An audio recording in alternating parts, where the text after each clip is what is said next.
안녕하세요. 저는 유아교육과 2학년 박주입니다. 저는 이번 메이킹에서 오일 파스텔을 활용한 그림 그리기 활동을 진행하였습니다.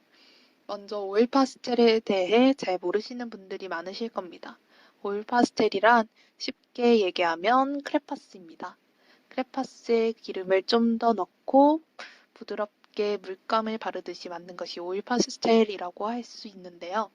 제가 이 오일 파스텔로 그림을 그리려는 이유는 바로 다른 어떠한 미술 재료보다 쉽게 내가 원하는 대로 그림을 그릴 수 있기 때문입니다.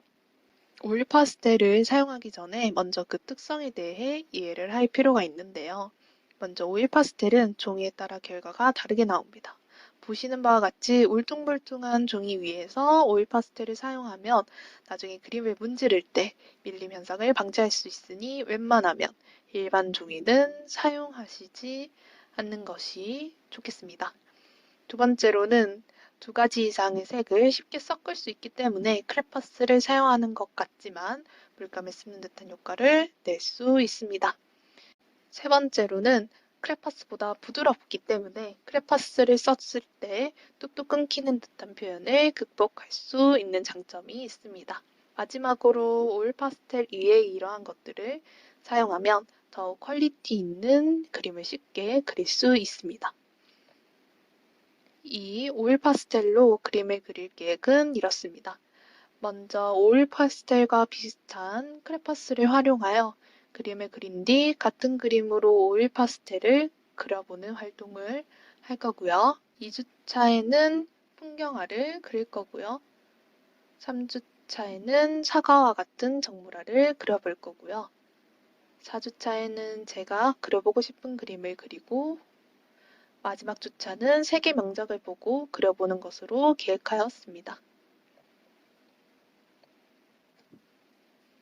1주차에 그린 것을 보여드리면 이 그림을 크레파스로 이러한 과정을 거쳐 그림을 그렸고 같은 그림을 오일 파스텔로 그려보면서 오일 파스텔의 특징을 배워보았습니다.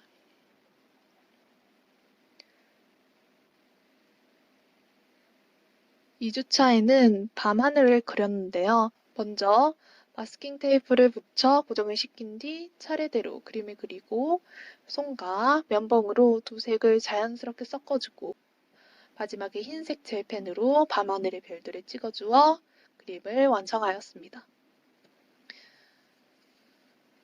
3주차에는 사과를 그렸는데요. 사과를 그릴 때 오일 파스텔의 특징을 더욱 잘 알 수 있었습니다.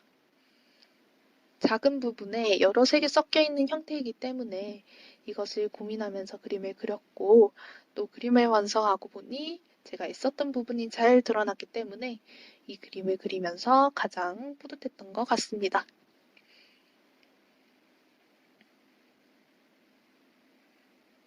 (4주차에는) 꽃밭을 그렸는데요.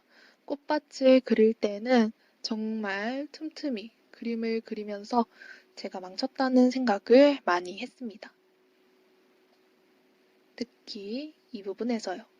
하지만 망하더라도 끝까지 해보자는 마음에 그림을 완성시켰고 이렇게 아름다운 그림을 그릴 수 있었습니다.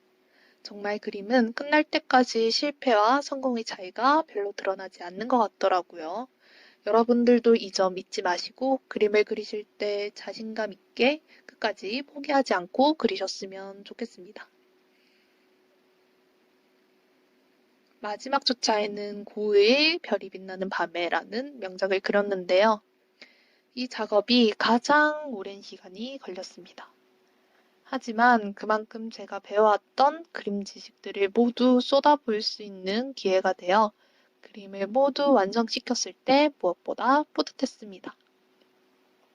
저는 이번 오일 파스텔을 활용한 그림 그리기를 통해 저의 미적 감각에 더욱 자신감을 가지게 되었습니다.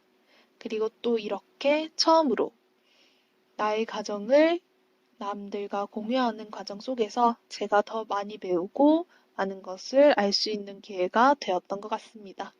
그런 의미에서 저에게 메이킹 교육이 정말 뜻깊은 활동이었습니다.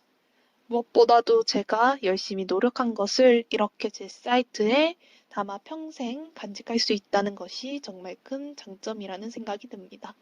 정말 짧은 시간이었지만 많은 노력을 한 나에게 고맙고 대견하다는 말을 하면서 저의 쇼인텔 마무리하겠습니다.